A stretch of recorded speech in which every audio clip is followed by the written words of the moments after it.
So, I was lucky, I have faith in the Almighty. I believe that death is in Almighty's hands. We try and take precautions, but eventually, when the time comes, you go. So I have conquered my fear of dying.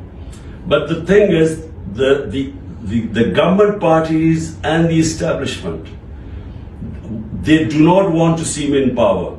So hence this crackdown has taken place where they've virtually tried to dismantle my party.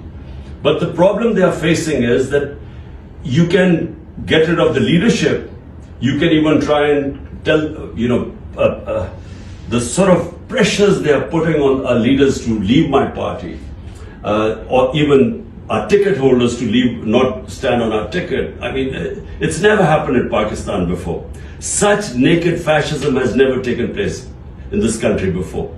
But what is happening is that the vote bank is intact. In fact, the vote bank is growing. So they have a problem now.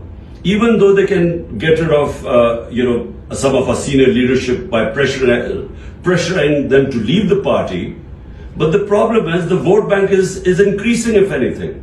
So this is where the dilemma is. What do they do next? I think they will put me in jail. They'll try to disqualify me. That is where we are headed right now. But, it's not going to, even whenever there are elections, my party is going to win the elections. So even if I'm in jail, the party is going to win the elections. So, answer to your question, Mario, yes, it's a very tough time. Toughest time for me in my 27 years of politics, probably in my life, 70 years of life. But it is much worse for my workers who are now stuck in this heat and these cells and jails and not being fed properly. That worries me much more.